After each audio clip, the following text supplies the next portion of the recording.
Acompáñenos de lunes a viernes en Contrastando Ideas Noticias con el doctor Julio Jiménez, con una batería de especialistas en materia fiscal, política, economía, finanzas, justicia, deportes y espectáculos. Acompáñenos a las 22 horas, tiempo del centro. Amigos, pues estamos de regreso desde esta interesante charla con el periodista y líder de opinión, don Gustavo Rentería, sobre lo que está pasando ya en Nuevo León, en Monterrey, el escenario en el Estado de México. Tengo el agrado de recibir aquí en Contrastando Ideas a mi amigo, el empresario y diputado federal, Javier González Irión. Javier, qué gusto saludarte. Muy buenas noches. Julio, ¿qué tal? ¿Cómo te va? Muchísimo gusto estar contigo, amigo. Gracias, Javier. Oye, ahora en tu nueva faceta como legislador, ya en este cargo como representante popular, la bancada del PRI, el Verde Ecologista, el PT, han aprobado una importante reforma a la Ley General del Sistema de Medios de Impugnación en materia electoral.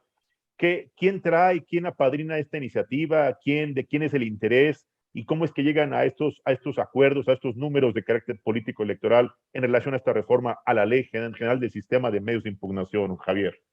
Sí, mira, es una iniciativa en la cual Morena tenía completa mayoría. Claro. Y es un tema que trata específicamente de números. El asunto aquí es que Morena, que no tuvo la mayoría de votos, como tú bien lo sabes, no tuvo el 51% en las elecciones del 2021, tiene una sobrerepresentación junto con sus aliados del 8%, y ese 8% es el que le da la mayoría en el Congreso para pasar todo tipo de leyes. Así pasó el presupuesto, sin moverle una sola coma, y todo lo demás que ha querido pasar. Correcto. Aquí el quejoso es Movimiento Ciudadano, que si bien tuvo el 7% de la votación, por las reglas que hay en esta democracia, que es una democracia mixta, participación directa y participación proporcional, 300 diputados de votación directa, incluido un servidor, claro, y 200 de representación proporcional, con ese 7% le alcanzó para tener 23 votos, 23 diputados. Y esos 23 diputados es un número que no le alcanza para muchas cosas, y esa es la queja principal. Ellos no tienen la representación, el número de diputados electos para poder tener lo que ellos tienen, por ejemplo, un asiento en la permanente. Y eso es lo que pelearon, y eso es lo que no tuvieron, y con esta ley, pues, francamente, pues, se legisla eso, ¿no? Lo que debería de pasar en este país quizá es llegar a una representación pura, en la cual el que tiene el 30% de los votos tiene el 30% de los escaños. No sucede así en México, y esto es por leyes que vienen de épocas anteriores, porque así funcionaba antes. Ahora quizá la situación sea diferente y habría que ver qué se puede hacer para cambiar eso. Javier, evidentemente los votos, la negociación, los acuerdos en las bancadas, pues dieron como resultado 335 votos a favor, 136 en contra, 9 abstenciones. El Pleno pues avaló esta adición que, bueno, tiene este dictamen como principal propósito defender la soberanía del Poder Legislativo y evitar una invasión de facultades por parte del Tribunal Electoral del Poder Judicial de la Federación.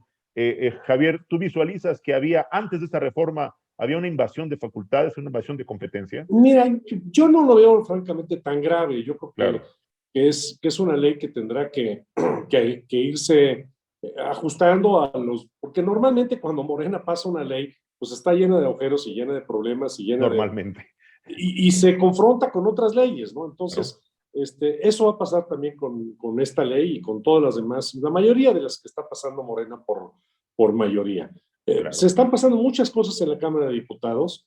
Hay cosas muy positivas, pero francamente es una Cámara de contención. Las cosas realmente importantes, las que van a durar décadas, la reforma, por ejemplo, la reforma eléctrica, esa si pasa sería un desastre para el país. Y eso sí duraría muchísimo tiempo, porque de aquí a que alguien vuelva a tener mayoría constitucional, está muy complicado. Yo creo que eso no va a pasar en el sexenio que sigue, y quién sabe para cuándo. Te voy a decir lo que pasaría. Inmediatamente, no inmediatamente, ya hoy hay muchísimas empresas. Yo hablé con gente de la embajada norteamericana, con empresas norteamericanas, con empresas nacionales que son finalmente la mayoría, y con Gran Bretaña, que ahí hay una cuestión realmente muy triste. Estamos dejando pasar una gran oportunidad Yo lo voy a seguir fomentando, el Tratado de Libre Comercio con Gran Bretaña, pero ayer fui a la Secretaría de Economía, no estuvo Tatiana Cloutier, pero estuvo una subsecretaria, y me salieron con unas cosas verdaderamente patéticas. Una señora que no tiene el menor interés, ni voy a decir su nombre, pero es una subsecretaria que está ahí desde la época de la secretaria anterior. Y no tiene el menor interés en fomentar un tratado de libre comercio, sabe que es bueno para el país, pero me dice, no, es que no tenemos gente, es que no sabemos cómo hacerle, es que no tenemos gente que hable inglés. Bueno, una barbaridad esta señora. Y yo incluso diciéndole, a ver, vamos a echarle ganas, si no tienes gente, conseguimos quien sin sueldo y por interés de ayudar al país, le eche ganas a hacer la normatividad para que podamos tener un tratado de libre comercio que implicaría 2 millones de empleos. 2 millones de empleos bien pagados, son empresas que se cotizan en libras esterlinas y que quieren invertir en México porque se quedaron sin tratado de libre comercio sin sus relaciones de la Unión Europea. Entonces, es un gobierno que no está haciendo absolutamente nada, ¿no? Nosotros, mira, Julio, nos tenemos que preparar. Este gobierno es un gobierno fallido en todo. Todo le sale mal.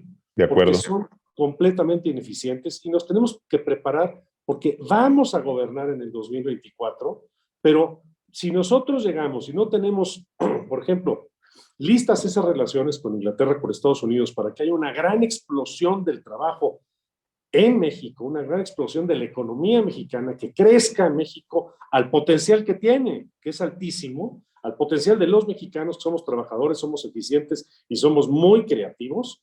Si no estamos preparados, nos vamos a tardar en 2024 2 años para prepararnos. Entonces, vamos a gobernar en el 24, vamos a ganar esas elecciones y vamos a gobernar bien. Y México va a crecer lo que debe de crecer y a todos los mexicanos lo vamos a sentir en nuestros bolsillos y va a ir para arriba y vamos a ir para arriba todos. Pero pues hoy no se puede con la 4T.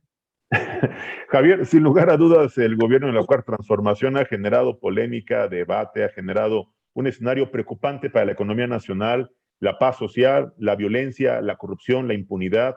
Pues tal parece que las cifras no le dan, tal parece que los números pues, no le cuadran. Sin embargo, el gobierno sigue con sus pues, proyectos faraónicos, sigue gastando en momentos de una profunda crisis, de una inflación pues creciente y de un escenario de incertidumbre para la inversión de capital nacional y extranjero. ¿Tú visualizas que esta primera mitad del gobierno fue una mitad perdida, de plano tirada a la basura en venganzas personales y en caprichos personales? No solo perdida, sino que estamos muy por abajo de la situación que teníamos cuando llegó López Obrador. Es un desastre. Todo lo que ha hecho es un desastre. Es un gobierno fallido. Nosotros, antes de que empezara la pandemia, cuando el gobierno anterior le dejó las riendas a López Obrador, estábamos creciendo al 2,5%, al 2,8%, al 3%.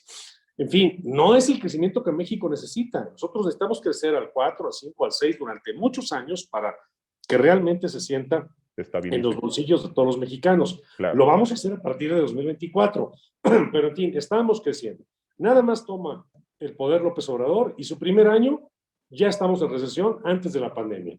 Menos 0,1%.